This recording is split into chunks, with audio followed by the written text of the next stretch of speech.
चर्चों में लोग प्रभु यीशु मसीह के 7 वचनों पर प्रचार करते हैं। सबको एक एक मौका, 7 लोगों को 7 वचनों का देने का मौका दिया जाता है। और वो वचन सुनते सुनते हम लोग बूढ़े हो गए, बुढ़ापे में हम चले गए। लेकिन मैंने सोचता हूँ कुछ हमें सुनने की और ज़रूरत है। ये कुछ ऐसी बातें हैं जो बहुत आउटस्टैंडिंग प्रीचिंग है, बहुत अच्छी बातें हैं जो बहुत रेयर सुनने को मिलता है पढ़ने के लिए। मैं चाहता हूँ एक यात्रा पे आज सुबह हम चलते हैं और वो गतसमनी से लेकर गोलगथा तक है, जहां से यीशु मसीह पकड़वाया गया। और उसके बाद जब वो गोलगथा तक जाता है तो आप देखिए उसके साथ में क्या क्या होता है। आज हम डिटेल में देखने जा रहे हैं। सो प्लीज अपना ध्यान को रखें। आपको लगेगा जैसे मैं चाहता हूं कि जो भीड़ प्रभु यीशु के साथ चल रही थी, मैं चाहता हूं क्यों ना उस भीड़ में हम भी शामिल हो जाए। आमीन। हाँ जी, हम भी शामिल हो जाए।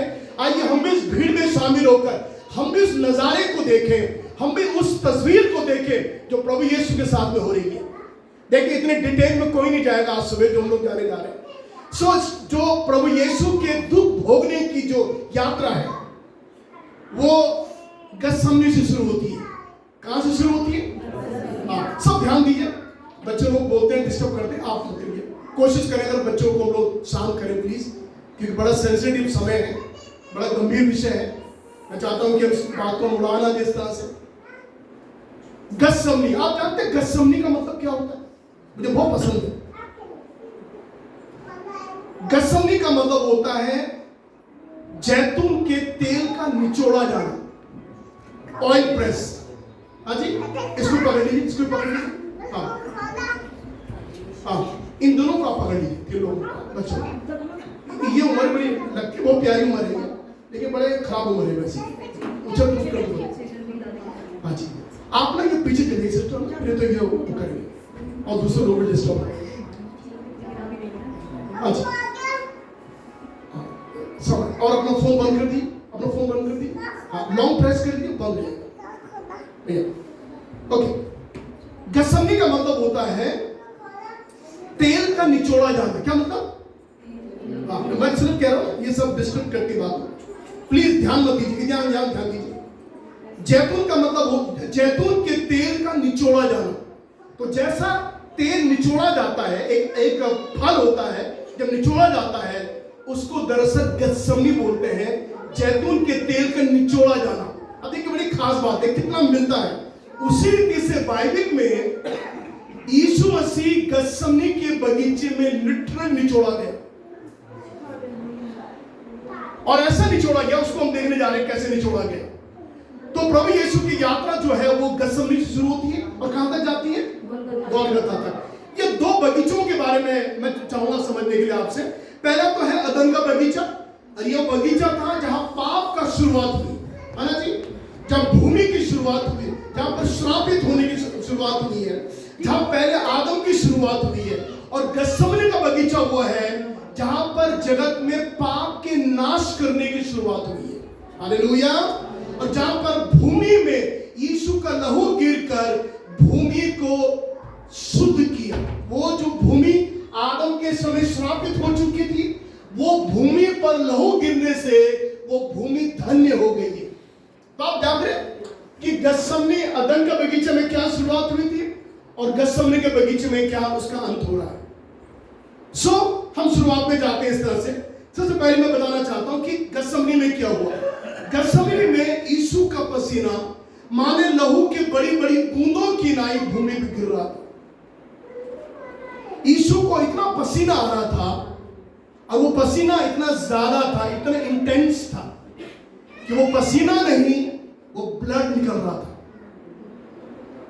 मैं चाहता हूं इसलिए आप आराम से बैठे रहे, सुनते हैं, क्योंकि हम बहुत और गहरी बातों में जाएंगे। मैं चाहता हूं कि जो स्टेप बाय स्टेप प्रभु यीशु को ले जाया गया, जिस तरह से वो यीशु मसीह को खींच के और ड्रैग कर उस गोलगथा में क्यों ले जा रहे थे, वो असहनीय है, क्योंकि आप बेयर नहीं कर सकते उसको। और जिस तरह की मृत्यु उन्होंने यीशु को दी, ऐसी मृत्यु आज तक किसी ने दुनिया में नहीं सही है जो मृत्यु प्रभु यीशु ने सही। आपकी शुरुआत देख लीजिए, गतसमनी में यीशु मसीह सब निचोड़ा जा रहा है। गतसमनी का मतलब होता है कि तेल का निचोड़ा जाना। और यहां परमेश्वर मसीह को एक ऐसे अनुभव में जाने दे रहा है जहां उसका पसीना खून की बूंद की मानी टपा है। अब मानो दुनिया में क्या कहा जाते हैं, 200 लोगों में से एक जन ऐसा होता है जिसका पसीने में से खून निकलता है। 200 में से एक आदमी होता है। सबके नहीं होता ऐसे, सबके नहीं होता ऐसे। जो प्रभु यीशु के, आप लगा लीजिए क्या टेंशन थी उसको। अब मैं बता रहा हूं, आज आपको रीजन देने जा रहा हूं, ये पसीना खून का क्यों निकल रहा था, पसीने की जगह खून क्यों निकल रहा था, हम उसको देखने जा रहे हैं। बहुत अजीब सी बात है। ये ऐसे 200 लोगों में से एक का निकलता है जिसका कभी किसी का ऐसी बात हुई हो। ये इस कुछ तस्वीरें हैं। एक्चुअली एक तरह की बीमारी है ये, हेमाटियसिस। I don't know how can I pronounce the medical terms. हेमाट, ओके, आप ज्यादा बोल सकते हैं। और इसमें होता है पीपल ब्लड स्वेट करते हैं, वो खून जो है उनके पसीने की बूंदें आता है। It's a very rare medical condition that causes you to sweat blood from your skin when you are, there is no cut or injury. कोई आपको घाव नहीं हुआ है, कोई इंजरी नहीं हुई है, और तभी भी आपके पसीना नहीं है, परंतु वहां से खून निकल रहा है। कभी आपने देखा किसी को, सुना कभी आपने आपके रिश्तेदारों में किसी का खून निकला हो, या पसीना बह रहा था, ऐसा ब्लड निकल रहा हो, ऐसा हुआ? हमने कभी नहीं सुना। और जो आप कहीं नहीं सुनोगे वो आप यीशु मसीह के बारे में सुनोगे, है ना जी। इसका कुछ रीजन थे, है ना जी, उसके रीजन थे। उसका मतलब होता है स्ट्रेच का, स्ट्रेन करना, है ना जी, और बहुत ज्यादा एंजाइटी में आ जाना। और बाइबल में लिखा हुआ है वो अत्यंत संकट में व्याकुल होकर और भी हृदय वेदना प्रार्थना करने लगा। उसका पसीना मानो लहू की बड़ी बड़ी बूंद की नाई भूमि में गिर रहा था, और यीशु ने उसको एडमिट किया। मानो प्रभु यीशु ने कहा, तब उसने उनसे कहा, मेरा जी बहुत उदास है, यहां तक कि मेरा प्राण निकलना चाहते हैं। और जिसका प्राण निकलने वाला हो गत्समनी में ही, वो ऐसा महसूस कर रहा था जैसा मेरा प्राण गत्समनी में ही निकल जाएगा, क्योंकि ये इतना सीवियर हार्ट अटैक है, ये इतना सीवियर एंजाइटी है, इतना ज्यादा माइंड में स्ट्रेच है कि वो ये कह रहा है, ऐसा लग रहा है जैसे मेरे प्राण निकलने वाले हैं। क्रूस की मृत्यु भोगने से पहले गत्समनी में यीशु के प्राण निकलने वाले थे। सुनिए बहुत ध्यान से, जो लोग नहीं जानते मैं बता देना चाहता हूं, यीशु के प्राण गत्समनी में ही निकलने वाले थे। क्रूस तो छोड़ दीजिए, वो तो बहुत बात की बात है। और प्रभु ने एडमिट किया, उसने कहा मेरे प्राण निकलना चाहता।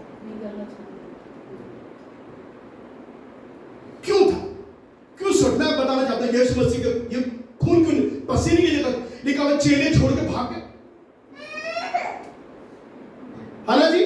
यहूदा ने यीशु को पैसों में बेच दिया। भाई किसी ने आपको बेच दिया, आपको टेंशन नहीं होगी? आप बिक गए, आपके घर वाले आपको छोड़ के भाग गए, क्या टेंशन नहीं होगी आपको? यीशु के गवाह मुकर गए, जिनको बुलाया गया था वो मुकर गए, उनको कोई गवाही देने के लिए नहीं आया। साथ रहने वाली भीड़ ने भी उसको छोड़ दिया, जो अभी पाम संडे में नारे मारती थी और कहती थी होसन्ना जो दाऊद के नाम से आता है। ये सारी भीड़ ने यीशु को छोड़ दिया। भैया सुनते रहिए ध्यान से। आप जानते हैं पसीना खून क्यों निकल रहा था? इसलिए निकल रहा था। आप टेंशन देखो, आप, हाँ जी, यहां देखिए टेंशन क्या है इसकी। साथ रहने वाले पतरस ने यीशु को 3 बार इनकार कर दिया। बताइए, सोचिए, साथ रहने वाला, यीशु के साथ रहने वाला, खाने वाला, सोने वाला, चलने वाला, फिरने वाला, एक ऐसा इंसान जो यीशु मसीह का टीम का लीडर है, उसने 3 बार कह दिया मैं तो यीशु मसीह को जानता ही नहीं, मैं तो जानता ही नहीं, मैं तो जानता ही नहीं। टेंशन नहीं क्या आपको? आप बोलेंगे सर आप तो जानते हो, मेरे खानदान को नहीं, मैं नहीं जानता सर, माफ करना, मैं नहीं जानता। पतरस ने 3 बार यीशु को इनकार कर दिया। अपनी मृत्यु के बारे में सब कुछ जानता था। सुनिए, अगर आपको मालूम हो जाए कि आपकी मृत्यु कब होने वाली, कितने बजे होने वाली है, आप रात में सोएंगे? आपका दिमाग फट जाएगा। मैं बताऊं आपको, दिमाग फट जाएगा। आपको कोई खाना चाहिए, आपको नींद नहीं आएगी। अपने मृत्यु के बारे में सब कुछ जानता था। उसको यशाया 53 जो हम आज पढ़ रहे थे और भजन संगीता के 22 अध्याय को यीशु मसीह बाई हाथ रटा हुआ था। उसको मालूम था मेरे बारे में 600 वर्ष पहले भविष्यवाणी की गई है कि मैं किस बेदर्दी से मारा जाऊंगा। उसको अपने बारे में सब बातें मालूम थी। एक इस बात से बहुत टेंशन थी दिमाग, क्या तो चले जाऊंगा। उसका मजाक उड़ाया, कोई आपका मजाक उड़ाया? उसको मालूम था मेरा मजाक उड़ाया जाएगा। यीशु मसीह क्या मजाक का पात्र था? बोलिए, उसने ऐसा कुछ काम किया था उसका मजाक उड़ाया जाए? नहीं, उसका मजाक, उसका मुंह पर थूका गया। कोई आपके मुंह पे थोड़ा ज्यादा बोल दे तो आप उसका मुंह तोड़ने को तैयार हो जाते हो। तो कोई आपके मुंह पे थूक दे, और आप जानते हैं थूकना, इसके मीनिंग मैं बात बताने जा रहा हूं आपसे। किसी के मुंह पर, उसके मुंह पे तो थूकना दूर रहा, उसके सामने भी थू करना तेरे लिए तो थू है, ऐसा करना भी बहुत बड़ा अपराध है, मालूम आपको। और मैं बताऊंगा आपको, हमारे कानून में भी, भारत में भी इसका एक बहुत बड़ा दंड है इसके लिए। ओके जी, गाल पर थप्पड़ मारना, जब आपने कुछ किया ही नहीं है और कोई आपके गाल पर थप्पड़ मारे। लोगों ने लाइन की लाइन आती थी, अभी मैं बताने जा रहा हूं बड़ी डीपली। लाइन की लाइन आती थी और एक के बाद यीशु को थप्पड़ मारती थी।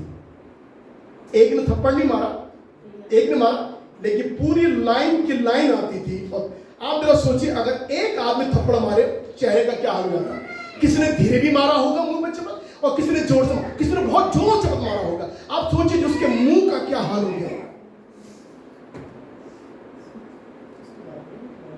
दाढ़ी को नोचा गया, आपके थोड़ा सा कोई बाल नोच दे, क्या हाल होता है? दाढ़ी नोची गई।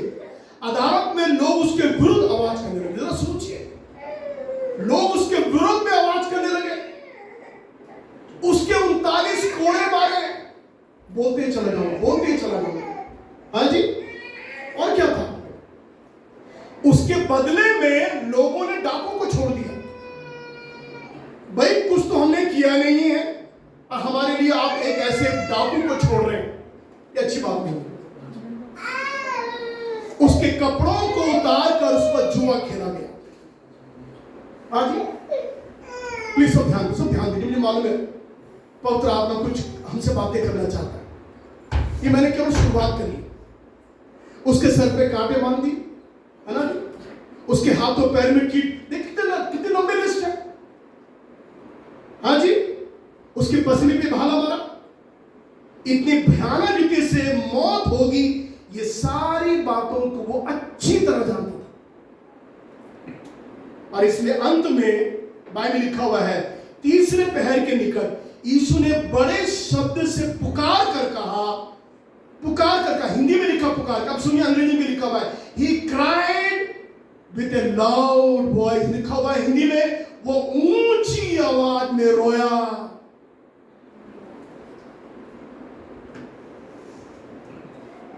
वो रोया। एक परमेश्वर जो संसार में मनुष्य बन के आया है, उसको रोने की क्या जरूरत है? लेकिन वो आपके और मेरे लिए रोया। अच्छा, स्त्रियां रोती हैं तो ज्यादा लोगों को बुरा लगता है कि हमारे यहां सिंपल बात है, लेकिन मानो कोई पुरुष रोता है तो लोग सोचते हैं भाई खास बात है, अगर पुरुष रो रहा है तो जरूर कोई खास बात होगी, इस बेचारा ये इसकी स्थिति अच्छी नहीं है अगर कोई पुरुष रोता है। हाँ, आप सब जानते हैं यीशु रोया, वो पुरुष था। आप जानते हैं यीशु मसीह कितने बार रोया? मैं चाहता हूं थोड़ा आपसे बोलूं, how many time he went? 3 बार। लिखा हुआ लाजर की कब्र पर रोया, यरूशलेम को देख कर रोया, क्रूस पर ऊंची आवाज से रोया।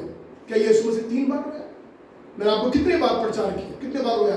जी नहीं, यीशु मसीह 3 बार नहीं रोया। सुनिए ध्यान से क्या लिखा हुआ है, और उसने अपनी देह के दिनों में, रहने के दिनों में ऊंचे ऊंचे शब्द से पुकार कर, और लिखा हुआ है, और आंसू बहा कर। यीशु मसीह केवल 3 बार नहीं है, वो कितने बार रोया।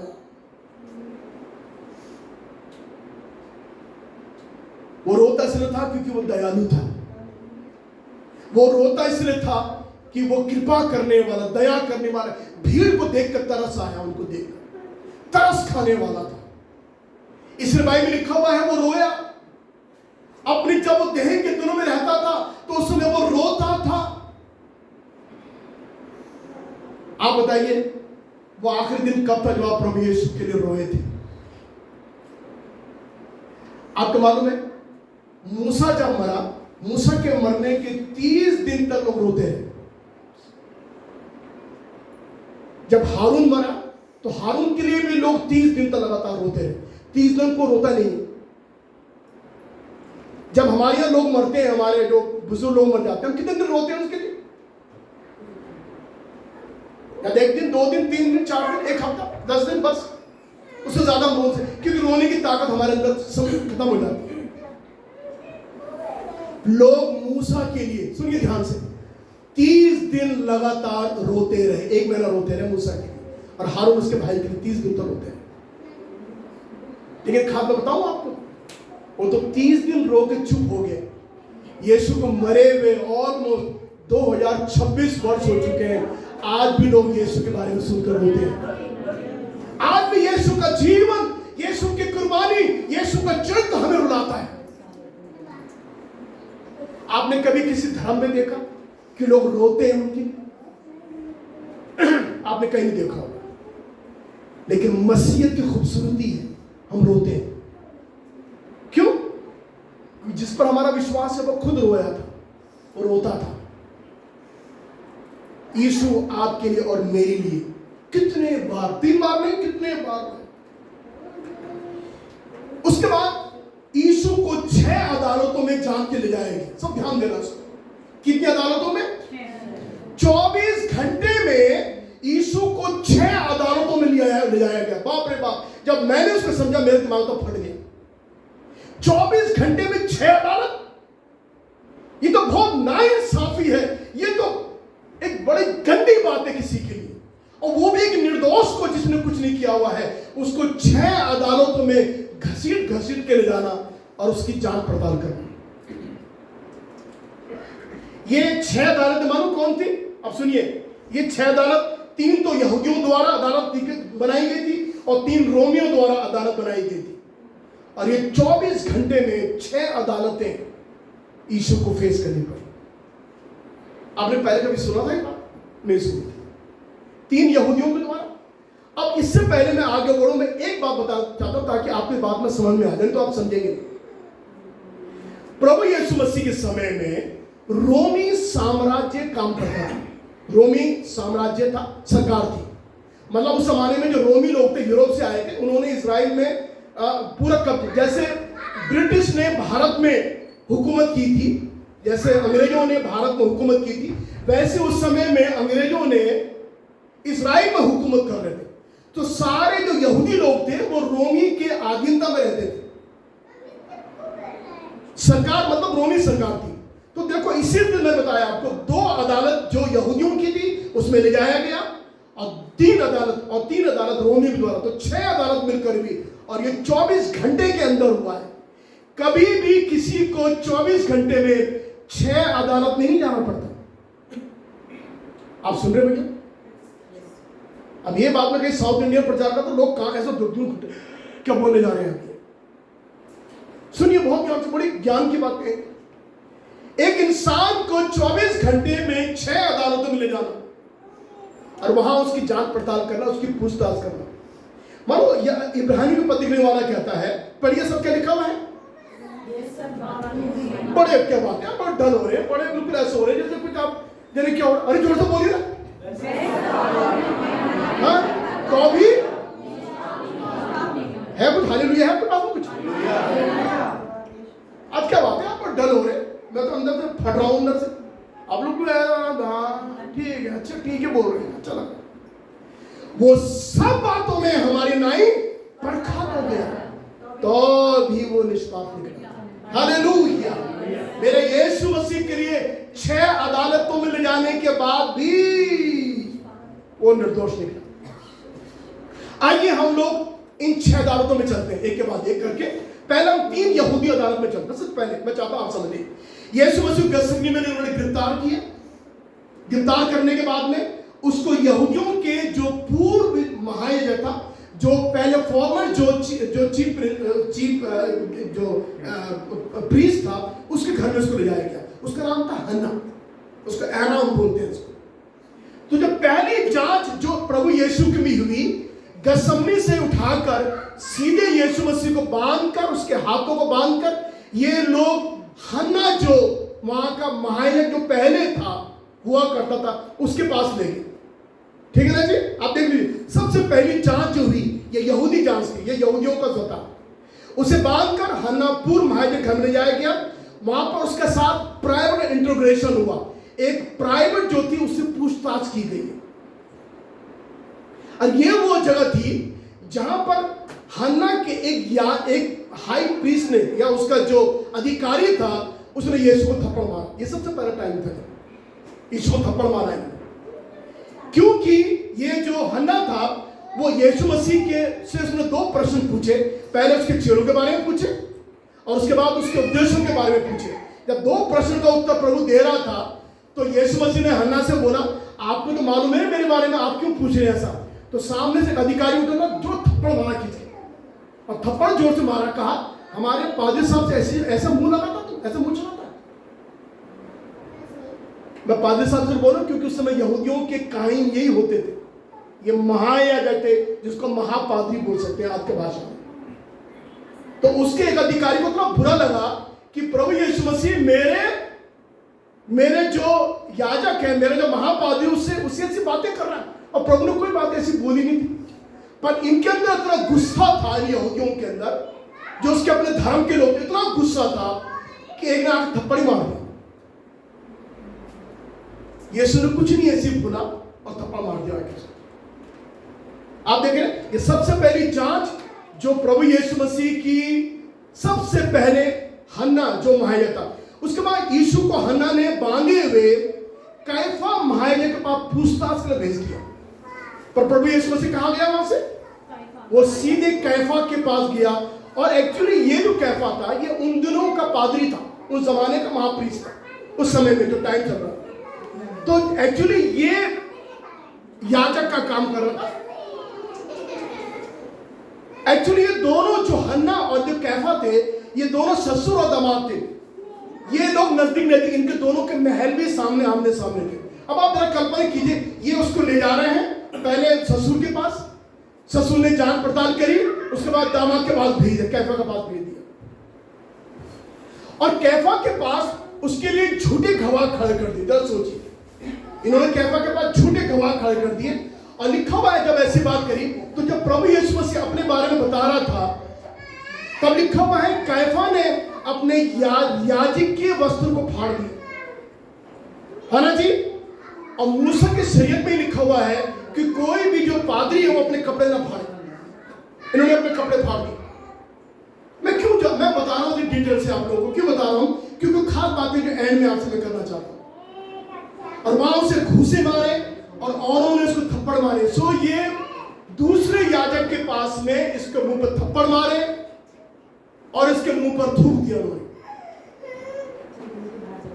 आप जानते हैं ये थूकना जो है, ये थूकना, क्रोध करना, घृणा करना, अनादर करना, तिरस्कार करने का संकेत है। और ये कानूनी जुर्म है। सेक्शन 66E के अनुसार ये कानूनी जुर्म है। आप किसी के मुंह पे थूक नहीं सकते,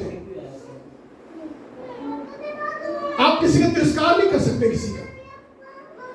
प्रभु यीशु मसीह का इन्होंने गैर कानूनी तरीके से यीशु मसीह के मुंह पे थूका है। और अक्सर हम लोगों ने क्या कहते हैं, अरे कभी हम ऐसे लोगों के लिए कह रहे हैं, अरे तेरे मुंह पे थूकने का मन करता है, तूने जो काम किए थूकने का मन करता है। मैं आपसे ये कहना चाहता हूं मेरे प्रियो, प्रभु यीशु मसीह ने ऐसा कोई काम नहीं किया था कि उसको मुंह पे थूका जाए। लेकिन आपके मेरी शर्म, आपका मेरा क्रोध, आपका मेरा अनादर, आपका मेरा तिरस्कार जो हमारे लिए था, वो यीशु मसीह को दे दिया गया। देखो, हमें मरना चाहिए था, लेकिन वो हमारे लिए मर गया। ये हम बार बार लोगों को सिखाते हैं। तो ये बड़ी अद्भुत सी बात है जो साथ में कैफा महायाजक के सामने होगी। वो यीशु की आंखों में पट्टी बांधकर और कहते थे ओके, वो कहते थे, अभी कंप्यूटर छूना नहीं, वो ये कहते थे कि भविष्यवाणी करके हमें बता किसने तुझको मारा। और ये बहुत गंदी बात है। आप किसी का आंखों में पट्टी बांध दो, अब पट्टी बांधने के बाद सुबह तुझे किसने मारा। नहीं, बच्चों में नहीं करते, वो खेल करते हैं बच्चों में, आंखें मतलब कोई मार देता, भाई बता किसने मारा तुझे। ये बिल्कुल ऐसी हरकतें यीशु के साथ करते हैं। आप समझ गए इस बात को? ऐसी हरकतें, ये ऐसी गंदी हरकतें, किसी की आंखों में पट्टी बांधकर उसको मारना। आप कुछ अच्छी बात सुन रहे हैं, आपको कोई बात, ये बहुत अच्छा लगा, ये बजाया, ऐसे कुछ, आप सारी बातें वो देखेंगे जो सचमुच दर्द देने वाली बातें, पीड़ा देने वाली बात। कैफा ने उसे 71 महासभा के सदस्यों में उसको ले जाया गया, और उस समय में यहूदियों की महासभा होती थी, उसको सनहेड्रिन बोलते हैं लोग। उसमें 71 में उनके कमेटी के 71 लोग होते थे। उन 71 लोगों के बीच में यीशु को बिठा दिया गया।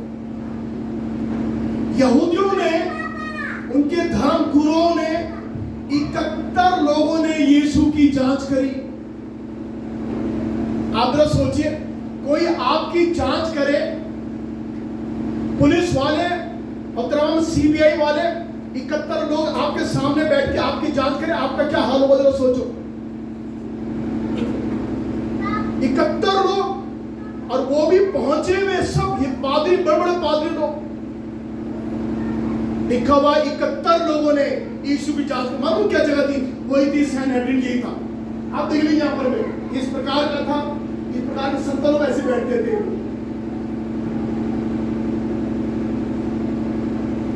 ये एक आदमी को लेकर और ऐसे की बातें करते।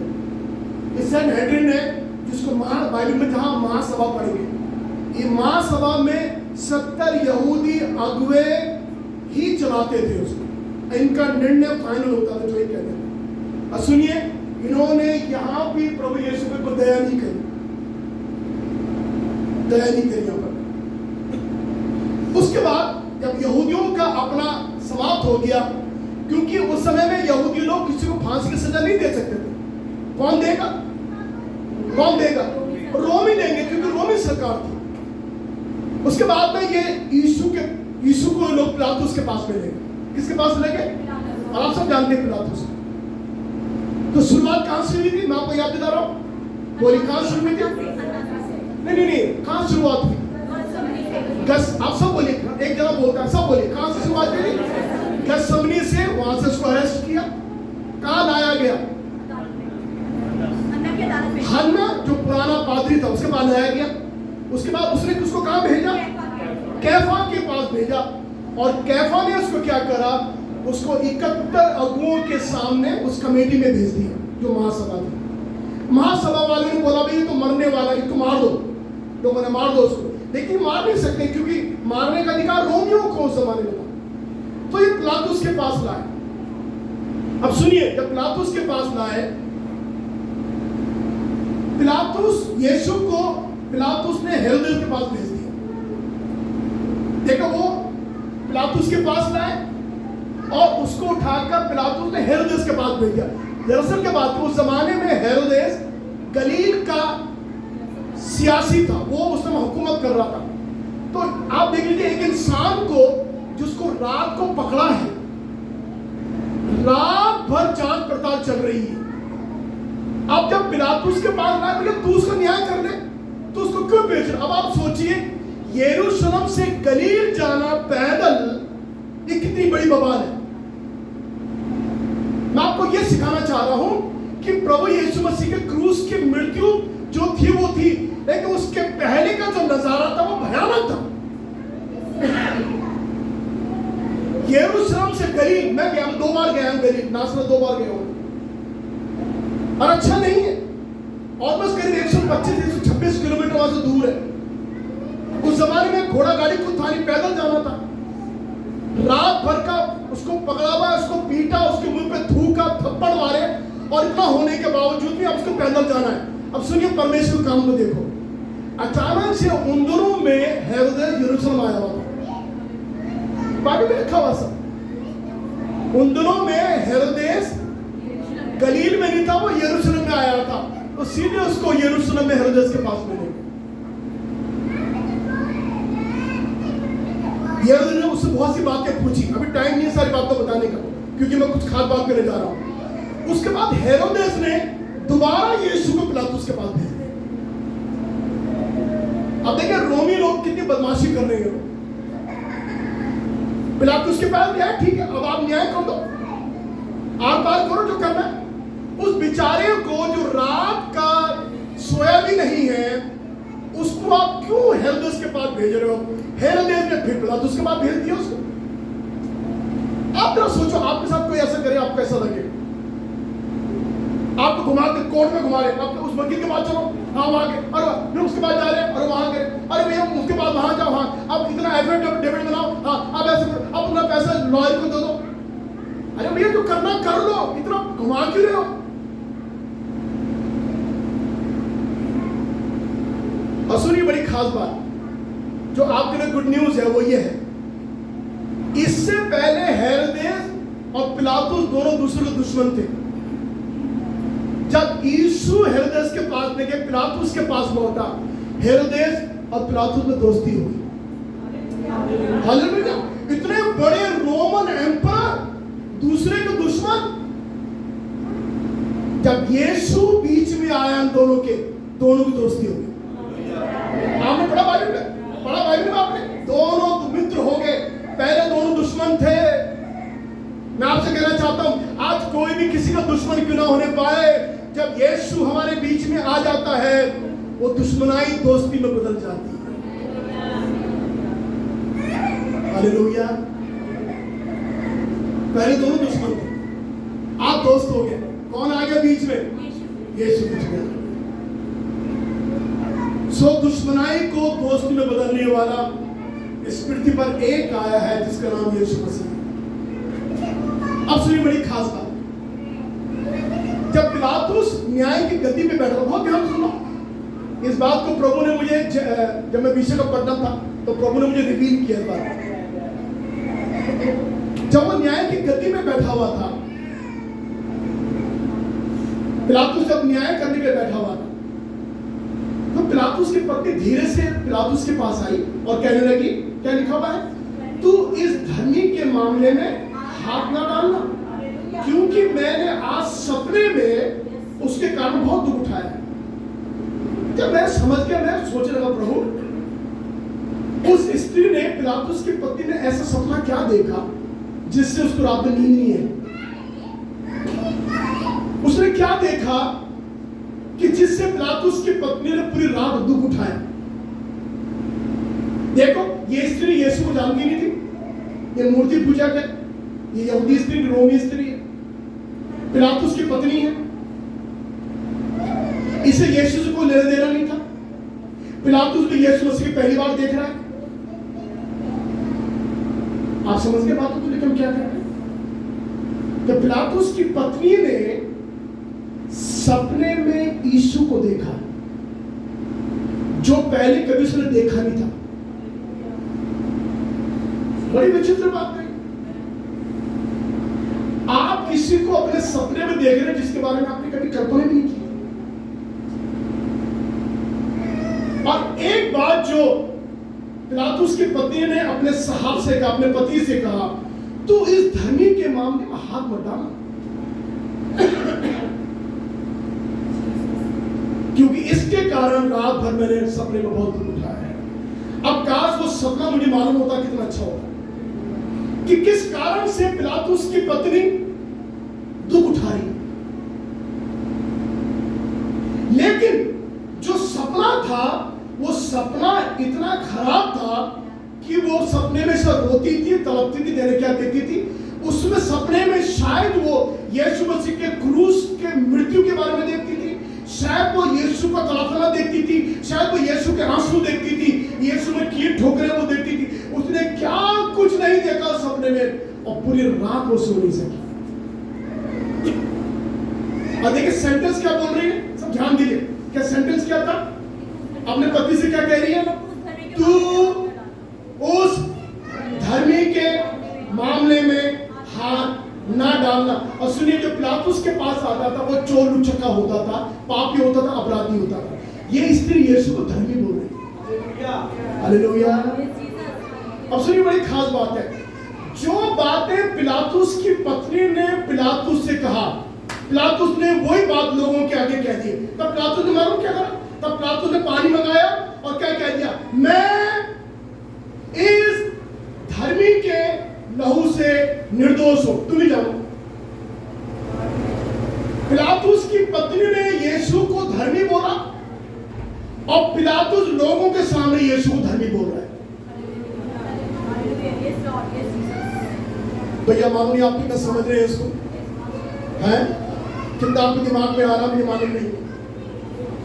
किसी का न्याय किया जा रहा है और उसको धर्मी कहा जा रहा है। ये कैसा न्याय है भैया? छोड़ दो उसको। भाई तुम ही उसको धर्मी कह रहे हो, तुम उसको अच्छा व्यक्ति बोलो, छोड़ दो। क्यों मार रहे हो उसको? पिलातुस ने अपने हाथ पानी मंगवाए, अपने हाथ धो लिए, क्योंकि ये व्यवस्था में एक लॉ में एक बात थी कि अगर आपको दिखाना है कि भैया मैं इससे निर्दोष हूं, तो हम नहीं कहते भैया हमने तो हाथ धो लिया। हम नहीं कहते कि बात भैया मैं तो इस मामले में हाथ डालता, मैंने तुमने हाथ पैर धो लिया, भैया मैं तो साफ हो गया, नहीं कहते। बिल्कुल ऐसे ही पिलातुस ने पानी मंगवाया, लोगों के सामने हाथ धो दिए और कह दिया मैं इस धर्मी के लहू से निर्दोष हूं। अतः पिलातुस ने लोगों से कहा अब तुम जानो, मैंने तो उसको निर्दोष घोषित कर दिया, अब तुम जानो। आप जानते हैं इतना होने के बाद यहूदियों ने चिल्लाया, कह दिया इसको क्रूस पर चढ़ा दिया, इसको मार डाला जाए इसको। और एक बात सोच सोच के पिलातुस अपने, जब तक पिलातुस मरा नहीं, है ना जी, जब तक पिलातुस मरा नहीं, मैं आपको बताना चाहता हूं, पिलातुस पागल हो गया था, है ना जी, पिलातुस पागल हो गया था। मालूम क्या यहूदी इतिहास कहता है कि पिलातुस के पागल होने के बाद में वो बार बार पानी मंगाता था और बार बार हाथ धोता था। क्यों करता था ऐसा? वो इसलिए करता था, मैंने एक धर्मी, एक निर्दोष को खामोखा बिना किसी कारण से मैंने उसको क्रूस पर इतनी भयानक मृत्यु दे दी।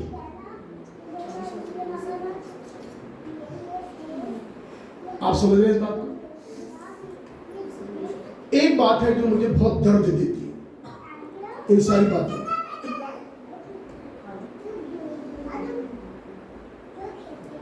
और वो ये है, रात में यीशु को गसरनी में पकड़ा गया। उससे पहले उसने खाना खाया था या नहीं खाया था मालूम नहीं, पानी पिया था नहीं पिया था मालूम नहीं। आप जरा सोचो, रात का पकड़ा हुआ इंसान, उसको 6 कचहरियों में, अदालतों में ला लाकर उसको पीटा जा रहा है, उसको मारा जा रहा है, उसके साथ बदसलूकी की जा रही है, उसको दर्द दिया जा रहा है। अरे बात जो मैं आपसे कहना चाहता हूं, जो मुझे बहुत तंग करती है, वो यही है, इन्होंने मेरे यीशु मसीह को भूखा प्यासा मारा। एक बात मुझे बहुत तंग करती है, उन्होंने उसको मार डाला, कोई बात नहीं, उसको पानी नहीं दिया, उसको खाना नहीं दिया, उसको रात का पकड़ा हुआ इंसान, जरा सोचो, पूरी रात उसके साथ वो जांच करते रहे, 6 अदालतों में इसको ले जाया गया,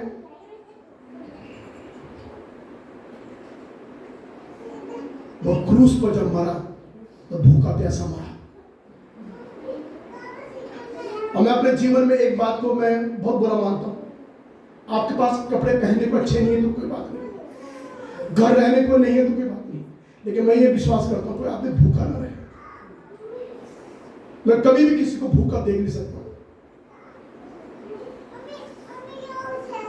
आपके कपड़े फटे हैं कोई बात नहीं, लेकिन आप भूखा ना रहे किसी को। वो स्वयं लोगों की भूखों को दूर करने वाला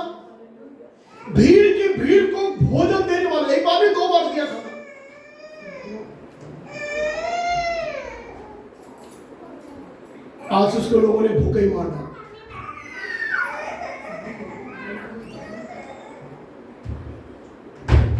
किसी के साथ कभी ऐसा कुछ हुआ है? किसी के साथ नहीं हुआ कि कोई किसी को मार रहा है तो उसको भूखा मार रहा है।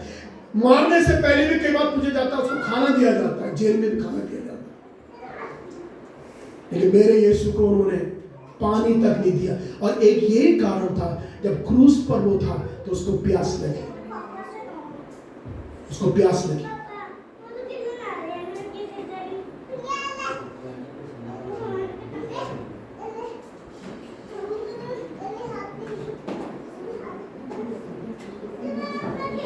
पिलातुस ने आखिरी में लोगों से कह दिया, ठीक है तुम संभालो उसको, अब तुम न्याय करो उसका।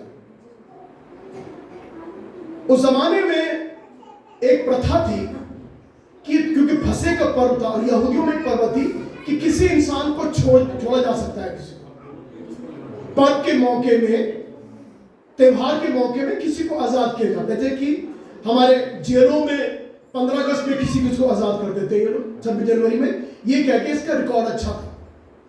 तो उस समय में यहूदियों में ये प्रथा थी कि उसको एक आदमी को छोड़ दिया जाए, उसको आजाद कर दिया जाए। वो बात को दिमाग में रखते हुए पिलातुस ने लोगों से पूछा, भाई तुम किसको चाहते हो मैं तुम्हारे लिए छोड़ दूं? क्या मैं यीशु को छोड़ दूं? ये एक डाकू जो जेल में बंद है, उसका नाम बरअब्बा है, उसको छोड़ दूं? आप बरअब्बा के बारे में सुनिए।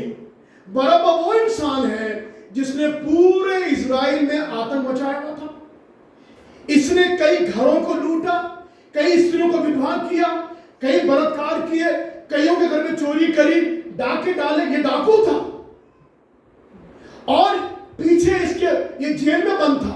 इसको पकड़ने के बाद में इसको फांसी की सजा होने वाली थी। तो लोगों ने, जब लोगों के सामने पिलातुस ने कहा, भाई तुम देखो क्या करूं, मैं तो कुछ कर सकता, मैंने तो हाथ धो दिया, क्या करूं तुम्हारे लिए? यीशु को छोड़ दूं उस पर्व में कि बरअब्बा को छोड़ूं जो डाकू है? आप जानते लोगों ने क्या कहा? लोगों ने कहा हमारे बरअब्बा को छोड़ दे।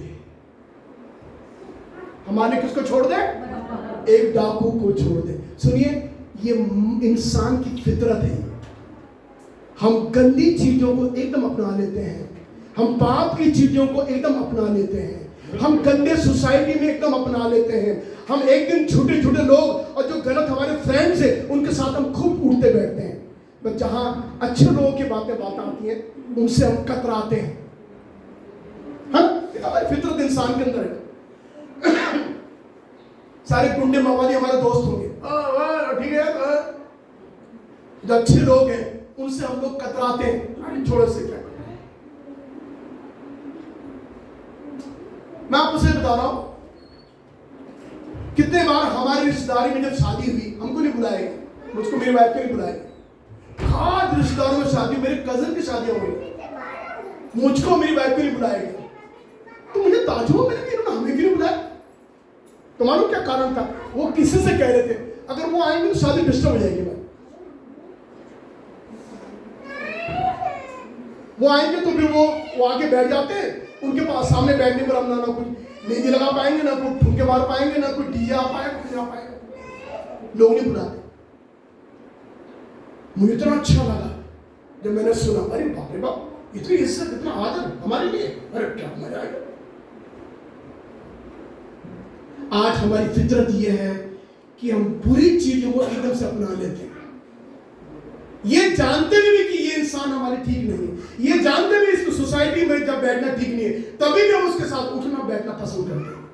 सुनिए, आज एक बहुत बड़ा संदेश आपके जीवन के, आप किसको चुनते हैं आज इस सुबह के वक्त में? यीशु को या बरअब्बा को? किसको चुन लेते हैं? लोगों ने, ये वो भीड़ थी जो यीशु के लिए नारे मारती थी। अभी पाम संडे गए, लोग कह रहे पाम संडे हुआ, ये वही भीड़, दुगली किस्म की भीड़ थी, क्योंकि उनको मालूम था अभी यीशु मसीह ठीक ठाक है, अरे बढ़िया मजा आ रहा, बड़ा भीड़दारी है और अच्छा लग रहा, सब ताली बजाओ, बोलो जय, मिलकर जय बोलो, जय यीशु की जय। लेकिन जब यीशु मसीह में आपत्ति आई, जब यीशु में कष्ट भोगने का टाइम आया, इन्होंने बोला भैया हमको यीशु की जरूरत नहीं है, हमारे लिए बरअब्बा को छोड़ दो। ये हमारी आदत नहीं, हमारी भी ऐसी आदत है। हम भी अपने लिए उन लोगों को पसंद करते हैं जो लोग नरक जा रहे हैं, उनसे पसंद करते हैं। भैया उनको दोस्ती बंद करो, क्योंकि वो नरक जा रहे हैं, वो आपको भी घसीट रहे हैं। दरअसल नरक जाने वाले आपको भी घसीट रहे हैं नरक के लिए। सो बी केयरफुल, आप सावधान रहिए, आपके ऊपर है, आप किसके साथ जाना चाहते हैं। लेकिन लोगों ने बरअब्बा को मांग लिया। अब जरा सोचो, जब बरअब्बा को मांगा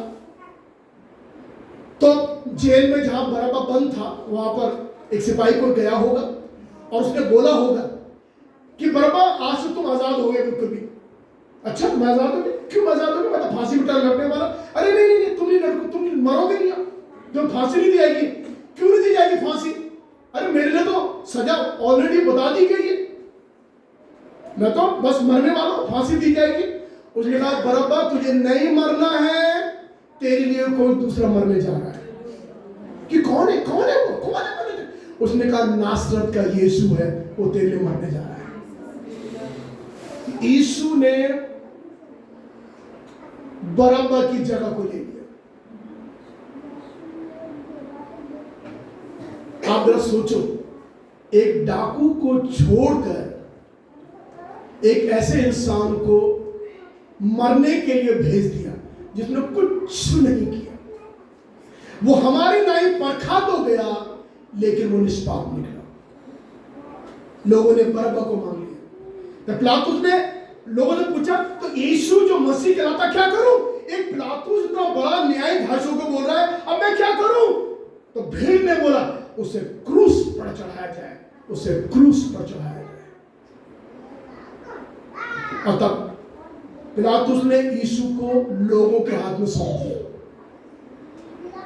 अपना न्याय करना था, अपना न्याय नहीं करा, लोग पब्लिक के हाथ में सौंप दिया, तुम करोगे करना। और लोग उठाकर सीधे उसको, लिखा हुआ है। और एक सेंटेंस में कुछ दिनों मेरे फोन पे आया, मैंने पूछा क्यों बरअब्बा को छोड़ दिया? तब मैंने जाना वो बरअब्बा तो मैं था। मैंने पूछा कि बरअब्बा को क्यों छोड़ दिया, वो डाकू था। तब मैंने ये जाना वो बरअब्बा तो मैं था, तो छोड़ा गया था। मेरे प्रियो, हम सब बरअब्बा बैठे हुए आज इस चर्च के अंदर, और यीशु ने हम सब बरअब्बाओं को छोड़कर हमारे लिए वो क्रूस पर मर गया। कितनी बड़ी बात है मेरे प्रियो, हम सबों के लिए। वो बरअब्बा जो था, वो जो हमारे पाप का स्वभाव था, उसने, यीशु ने हमको आजाद करके वो हमारे खुद बरअब्बा बन गया। अब सुनिए, आखिरी में उसकी यात्रा समाप्त होती गोलगथा पर। उस स्थान जो गोलगथा कहलाता है, अर्थात खोपड़ी का स्थान कहलाता है, पहुंचकर उन्होंने पित्त मिला हुआ दाकर उसे पिला दिया। अभी यीशु प्यास नहीं लगी थी। मैं अभी शाम के वक्त में मैं वहां प्रचार कर रहा था कन्वेंशन में, मैंने इसको वहां पर प्रचार किया, बड़ा बारीकी से बताया। क्या यहाँ तो मैं बड़ा धीरे से बोलूंगा। मैं लास्ट गुड फ्राइडे में मैं कुछ बातें उसके बाद बता रहा था। तो जब प्रभु यीशु मसीह को ये गोलगथा ले गए, तो वहां इन्होंने एक ऐसा अजीब सा काम प्रभु यीशु के साथ में किया जो किसी के साथ नहीं होना चाहिए। बड़ा गंदा काम उन्होंने यीशु के साथ में किया। मामले आपने बात पर ध्यान नहीं दिया। इन्होंने क्या करा, यीशु मसीह को शराब पिलाई, और उस शराब में उन्होंने एक ऐसा पदार्थ मिलाया जिससे यीशु को नशा तो हो जाए, लेकिन उसको दर्द ना हो मरने का।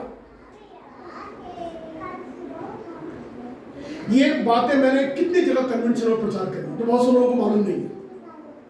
हम बाइबल पढ़ते लेकिन समझते नहीं। तो उन्होंने पित्त मिला हुआ दाखर उसको पिला दिया। अब सुनिए, ये जो पिलाया था वो क्या चीज थी?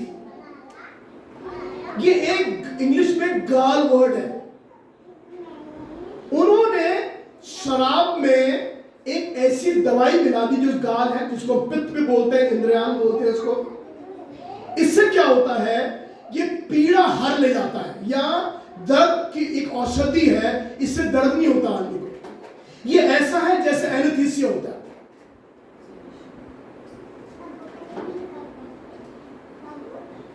इन्होंने यीशु के दर्द को कम करने के लिए इन्होंने यीशु को शराब पिलानी चाहिए। सुनिए ध्यान से। और जितने लोग शराब पीते हैं ना, ईसाई लोग, इसीलिए आप देख लो उनके घर में कोई आशीष नहीं है।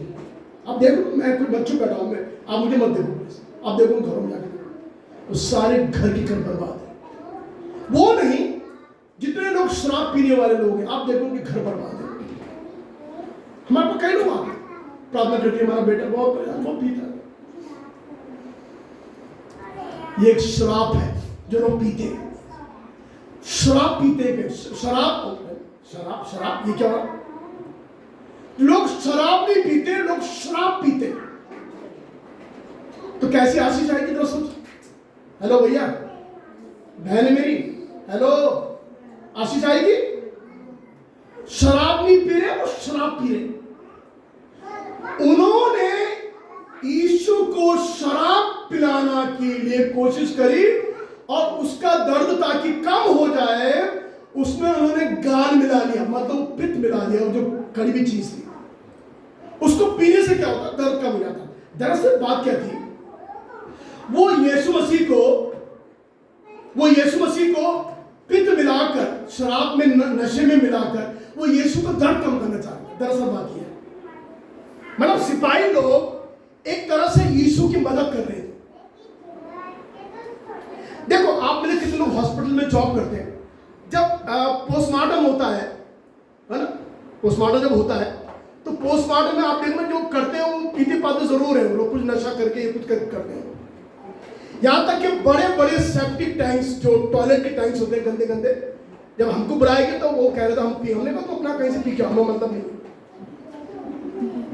वो पी के वो बड़े गंदे टैंक, क्योंकि बदबू गैस बहुत बुरी होती है, वो सहन नहीं कर सकते।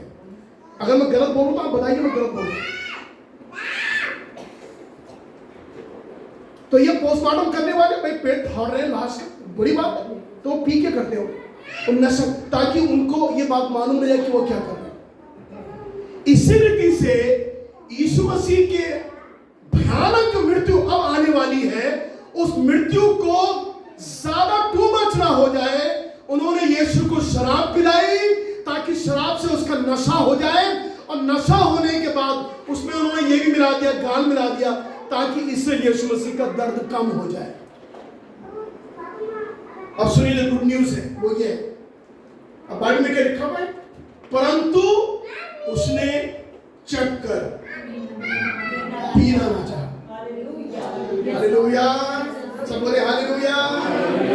उसने चख कर, देख लीजिए लिखा हुआ है, पी कर नहीं, उसने घुट पी लिया, ऐसा नहीं, चख कर उसे पीना। सब कान खोल लीजिए भैया। अगर यीशु इसको पीकर क्रूस पर मरता तो उद्धार का कार्य नहीं होता, आपके मेरे पाप क्षमा नहीं होते, हम श्रापित के श्रापित रहते, हम मरने के बाद नरक ही जाते, कोई और नहीं जाते। तो धन्यवाद हो मेरे प्रभु यीशु मसीह के लिए,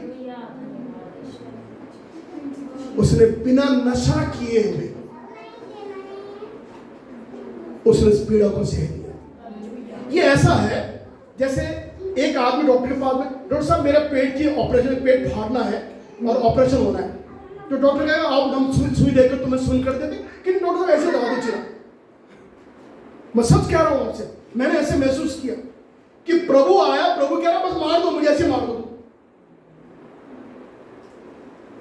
एक डॉक्टर कभी नहीं करेगा आपका कि आपके पेट को फाड़ दे ब्लेड लगाकर और बिना आपको बेहोश किए। और आप जानते एक मेरा यीशु मसीह ऐसा था जिसको बेहोश नहीं किया गया, उसके साथ जिंदा जीवित, उसके जीवित हालत में ही उसके हाथ में कील ठोक गई, उसके पैरों में कील ठोक गई। ये कैसा बलिदान है, ये कैसा सैक्रिफाइस है जिसमें नशा का इस्तेमाल नहीं किया जा रहा है? आपको मालूम है क्यों? क्योंकि प्रभु यीशु मसीह आपके लिए और मेरे लिए सिद्ध बलिदान बनना चाहता था, आपके मेरे लिए सब कुछ सिद्ध करना चाहता था। हालेलुया, प्रभु को धन्यवाद हो और उसके नाम की स्तुति होने पाए। वो आपके मेरे वो शराब पीने से मना क्यों किया?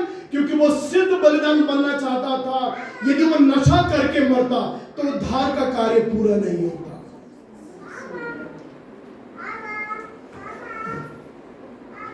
सिपाही भी शराब पिए थे, वो तो पी रहे थे बैठे हुए, क्योंकि ये लोग किसी के हाथ में कील नहीं ठोक सकते हैं, किसी को भाला नहीं मार सकते जब तक खुद पिए हुए ना हो। तो ये खुद पी कर करते थे। तो ये चाह रहे थे कि हम भी पी के नशे में करें और जो मरने वाला वो भी नशे में ही मरे। यीशु मसीह ने लिखा हुआ है उसको चख कर उसको पीना ना चाहे। हालेलुया। और तब देखो प्रभु यीशु मसीह प्रार्थना कर कि जो काम तूने मुझे करने को दिया था उसे पूरा कर कर मैंने पृथ्वी पर तेरी महिमा की है। हालेलुया। यीशु मसीह ने पृथ्वी पर रहकर परमेश्वर के कार्यों को पूरा किया, पूरा किया। और पूरा करके प्रभु यीशु मसीह ने पृथ्वी पर परमेश्वर की महिमा को किया।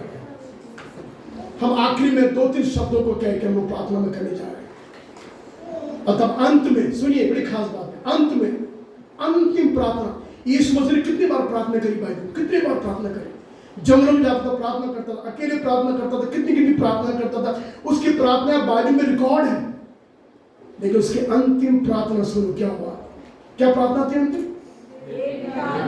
हे पिता, हिंदी पढ़ने नहीं आती? हे पिता, क्या कर तू? इन्हें क्षमा कर क्योंकि ये नहीं जानते कि क्या करें। आप जरा सोचिए, क्या अभी तक जो प्रभु यीशु के साथ हो रहा है क्या ये नहीं जानते? बोलिए बोलिए बोलिए, क्या ये नहीं जानते? ये सब जानते हैं क्या क्या कर रहे हैं, वो अपने होश हवास में कर रहे हैं, लेकिन प्रभु क्या कर रहे हैं? प्रभु ये नहीं जानते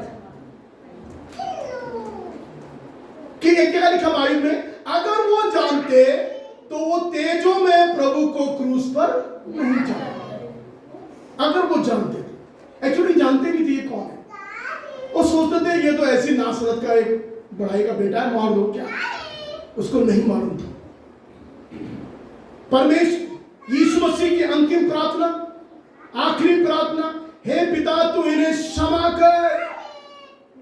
मसीहत की ये खूबसूरती है मेरे प्रिय कि आप अपने शत्रुओं को क्षमा कर दें। इस खूबसूरती है मसीह जीवन की। इसीलिए पिलातुस स्तिफनुस ने मरने से पहले कहा, पिता परमेश्वर इनको क्षमा कर। आप जानते हो ऑस्ट्रेलियन फैमिली जिनको जला दिया गया था, उनकी पत्नी लोगों के सामने मीडिया में ये कह दिया, जिन्होंने मेरे पति बच्चों को जला दिया, मैंने उन सबको माफ कर दिया क्योंकि यीशु मसीह ने भी लोगों को माफ किया था। कहां से सीखते हैं माफ करना?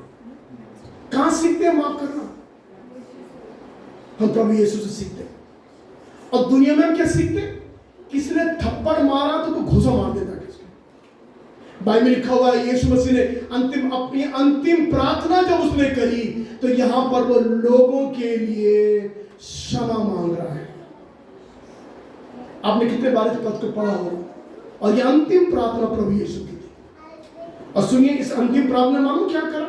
इस अंतिम प्रार्थना ने एक का जीवन बदल दिया। सुविधा में जो कुछ हुआ था देखकर परमेश्वर की बड़ाई करी और कहा, निश्चय ये मनुष्य धर्मी है। ये कौन लोग थे?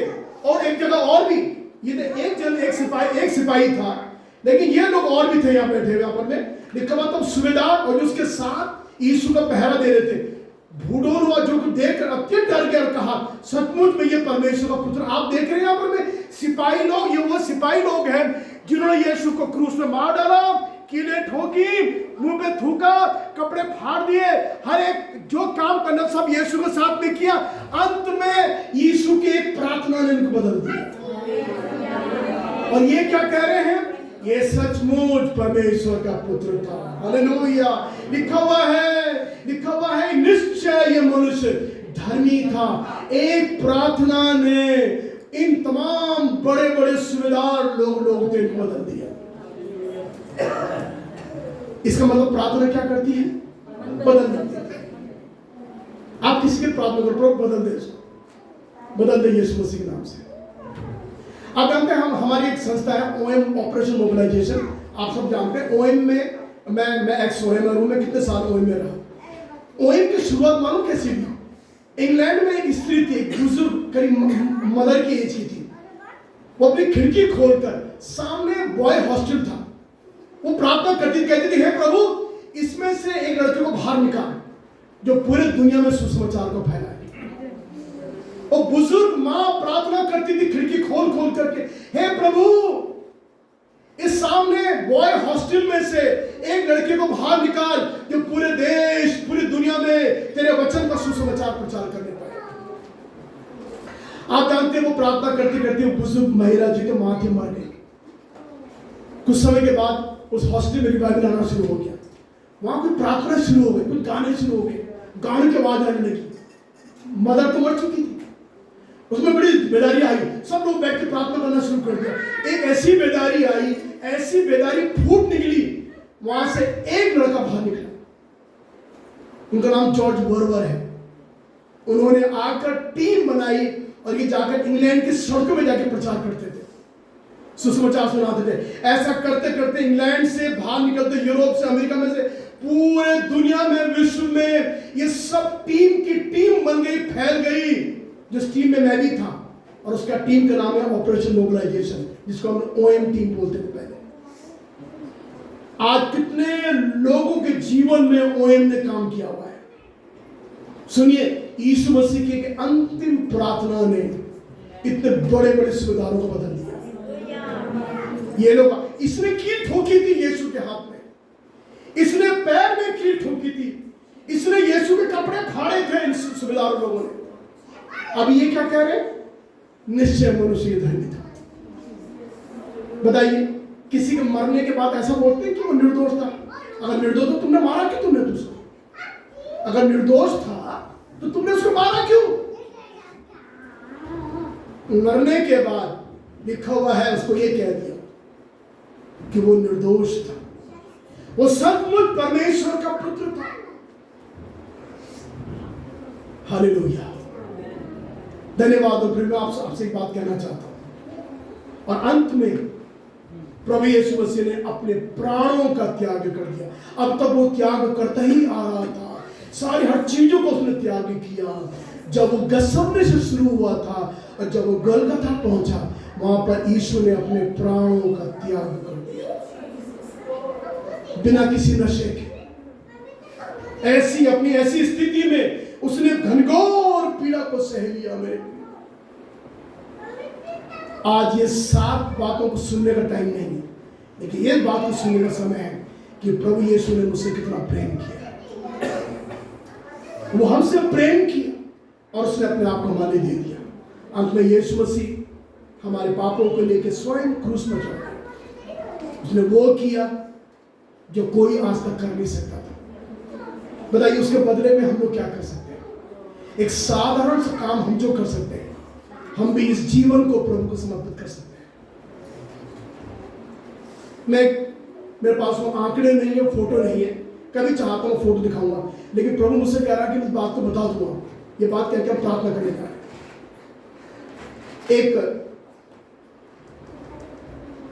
एक प्रभु के सेवक, बहुत बड़े प्रचारक थे, जॉन हार्पर नाम था उनका, नाम उनका याद आ गया मुझे। बहुत माने प्रचारक थे। उनको एक बार मूडी चर्च इंग्लैंड ने अपने यहाँ प्रचार करने को बुलाया। बहुत ध्यान से सुनना,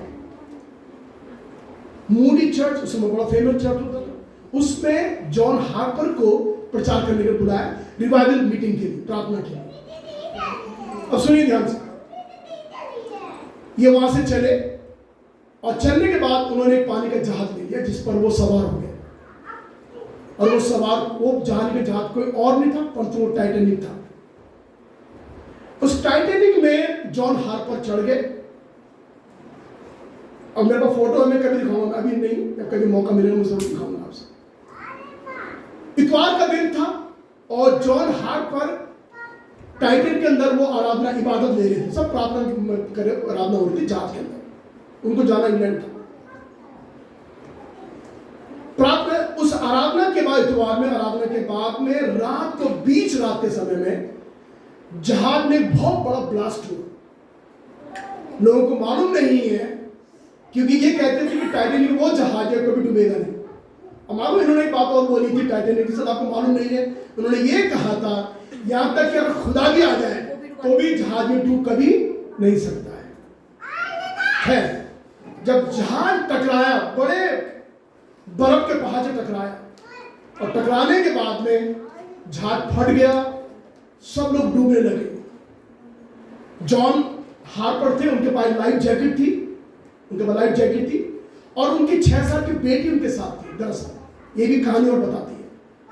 खैर, उन्होंने अपनी बेटी को नाव में बिठाया और नाव से जो लोग बचा रहे थे उनको बाहर निकाल दिया। डेविड हार्पर वहीं रह गया, उसके बाद लाइफ जैकेट पहनी हुई थी। लेकिन हिस्ट्री ये बताती है कि डेविड हार्पर उस पानी में डूबकर मर गया।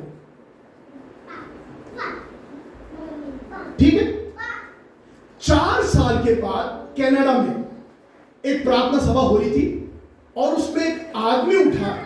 उसने कहा, 4 साल के बाद वो उठा, उसने कहा कि मैं गवाही देना चाहूंगा, आपको बताना चाहूंगा कि मेरे साथ में क्या हुआ। वो आदमी, उस आदमी का नाम था अक्विला वेब नाम था उसका, लेकिन मुझे नाम भी मालूम है उसका। अक्विला ने खड़े होकर कनाडा में चर्च में गवाही दी और ये कहा कि 4 साल पहले मैं टाइटैनिक से मैं भी सफर कर रहा था, वो जहाज टूट गया, कई लोग डूब के मर गए। कहने कि जब मैं पानी में डूब रहा था तब किसी ने मुझको देखा। अरे मालूम कौन था? ये जॉन हार्पर था। इसने देखा अक्विला को और बोला, क्या तुमने उद्धार पाया? सब पानी में डूब रहे लोग। 200 किलोमीटर गहरा पानी, मुझे बहुत स्टडी है इस चीज की। 200 किलोमीटर गहरा पानी नीचे समुद्र के, लोग डूब रहे हैं उसमें। 2 किलोमीटर, तो 2 किलोमीटर गहरा पानी जिसमें लोग डूब रहे हैं। ये अक्विला डूब रहा था, ये अपनी गवाही में बता रहा। और तब किसी ने मुझे दूर से आवाज दी, अरे क्या तुमने प्रभु यीशु का उद्धार पाया? उसने कहा, नहीं मैंने नहीं पाया। कि तुमने उद्धार नहीं पाया? अच्छा। वो डूबने वाली स्थिति में था।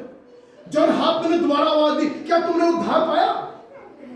क्या तुमने प्रभु यीशु में विश्वास किया? कभी किया? उसने कहा, नहीं किया, मैंने नहीं किया। और तीसरी बार जॉन हार्पर ने फिर आवाज दी, भाई तुमने उद्धार क्यों नहीं पाया? तुम उद्धार क्यों नहीं पाया? प्रभु यीशु में विश्वास किया तुमने? और तब अक्विला ने बोला, नहीं मैंने कोई उद्धार नहीं पाया, मैं अब किसी प्रभु यीशु को नहीं जानता। तो उसने कहा, मुझसे ज्यादा तुझको जरूरत है। जॉन हार्पर ने अपनी लाइफ जैकेट निकाली और उसकी तरफ फेंक दी। उसने कहा, तो पहन लो। उसने पहन ली और जॉन हार्पर धीरे धीरे पानी में डूबने लगा। 4 साल के बाद ये अक्विला अपने चर्च में बता रहा है, अगर मैं टाइटैनिक में अगर मैं बचा हूं तो मैं जॉन हार्पर का आखिरी कन्वर्ट हूं। हमारी बात को आप कितना समझेंगे, क्योंकि बहुत आउटस्टैंडिंग स्टोरी है। कह रहा, जितना काम जॉन हार्पर ने आज तक जितनी आत्माओं को जीता, उन आत्माओं में जीतने वाला सबसे आखिरी कन्वर्ट मैं हूं। जॉन हार्पर ने अपनी लाइफ जैकेट निकालकर अक्विला को पहना दिया। अक्विला बच गया और जॉन हार्पर डूबकर 2 किलोमीटर पानी नीचे में चला गया। आपको जानते मालूम अक्विला क्या करता था? अक्विला सड़कों में इंग्लैंड की जाकर प्रचार करता था और वो ये कहता था, आओ मैं तुम्हें एक जहाज के बारे में बताऊंगा जो जहाज कभी डूबेगा नहीं। लोग कहते हैं, कैसा आदमी है ये कैसा आदमी है? इसको मालूम है कि टाइटैनिक डूबा है अभी, किस जहाज के बारे में बात कर रहा है? उसने कहा, मैं एक जहाज के बारे में बताऊंगा जिस जहाज ने मेरी जिंदगी में मदद कर दी, और यीशु वो जहाज है। अगर तुम उस जहाज में कभी सफर करोगे तुम कभी नहीं डूबोगे। टाइटैनिक डूब गया, यीशु नहीं डूबेगा। हालेलुया। और उसने बताया हम जो पाप के समुद्र में डूब रहे थे, we are sinking in sin, पाप में डूब रहे थे। धन्यवाद हो, यीशु दुनिया में आया जिसने अपनी लाइफ जैकेट निकालकर मुझे पहना दी ताकि मैं बच जाऊं। हालेलुया। हम तो समुद्र में, पाप के समुद्र में डूब रहे थे। धन्यवाद हो, यीशु मसीह हमारा जॉन हार्पर बन के आ गया, जिसने अपनी लाइफ जैकेट निकाली हमारी ओर फेंकी और कह दिया बेटा तू बच जा, मुझसे ज्यादा तुझको जरूरत है। मैं तो मर जाऊंगा तो सड़ जाऊंगा, लेकिन अगर तू मर गया बिना उद्धार के तू सो नहीं जाएगा, तू नरक चला जाएगा। हालेलुया। मेरा यीशु मसीह ने यही किया आपको मुझको नरक से बचाने के लिए। इस समय मैं नरक के बारे में बोलने जा रहा हूं, बड़ी अच्छी बात है, कुछ खास बात है। यीशु मसीह ने वही करी, अपनी जिंदगी की जो जैकेट थी, जो लाइफ जैकेट थी, वो आपको मुझको दे दी ताकि पाप के समुद्र में हम डूब कर मर ना जाए। और धन्यवाद हो तुमने प्रभु यीशु मसीह को पा लिया, क्योंकि उन्होंने जिंदगी पाई। मान लिया आज सुबह आपके दिल में कौन बसता है, आपके दिल में कौन है आज सुबह? क्या आप प्रभु यीशु के लिए अपना मन खोलेंगे? क्या बोलेंगे हे प्रभु तो मेरे मन में आ जा, मैं धन्यवाद दे तो तूने लाइफ जैकेट मुझको दे, मैं आज बच गया। अगर आप सचमुच उद्धार पाना चाहते हैं, गुड फ्राइडे का दिन सबसे अच्छा दिन होता है जब हम प्रभु यीशु के अपने मन खोल देते हैं। आइए लोग प्रार्थना करें। हालेलुया। धन्यवाद हो प्रभु का, यीशु मसीह के नाम की स्तुति होने पाए। मेरे प्रियो, कोई है जो आज सुबह ये कहना चाहता है मैं सचमुच में अपना जीवन तेरे हाथ में सौंप देता हूं। प्रभु जी मैं अपने पापों से पश्चाताप करता हूं। प्रभु तू मेरे लिए, प्रभु तूने कुछ नहीं किया, लेकिन तू मेरे लिए प्रभु जी तूने सारा दुख उठा लिया। प्रभु मेरे पाप को क्षमा कर। आज कोई चाहता कि वो अपने पापों की माफी प्राप्त करे।